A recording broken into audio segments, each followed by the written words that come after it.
আমাদের যে সিন্ডিকেট তৈরি করছে, আমরা পরীক্ষা দিছি একই সাবজেক্টে একই কলেজে, মানে 100 জন পরীক্ষা দিলে একজন পাস করছে আর সবাই এক সাবজেক্টে একবারে ফেল করছে। কেন এটা কেন করবে তারা?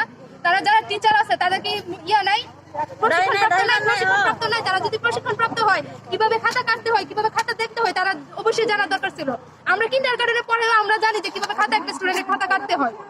আমরা একজন স্টুডেন্টকে চাই না যে তারা ফেল করুক, আমরা চাই যে তারা পাস করুক, কিন্তু তাদের মাঝে 80,000 স্টুডেন্ট ফেল করে। কেন ফেল করে এটা জবাব ওদের দিতে হবে। আচ্ছা, যদি পরীক্ষা খারাপ দেয় সেক্ষেত্রে কি ফেল খারাপ হবে না? কেন খারাপ হবে?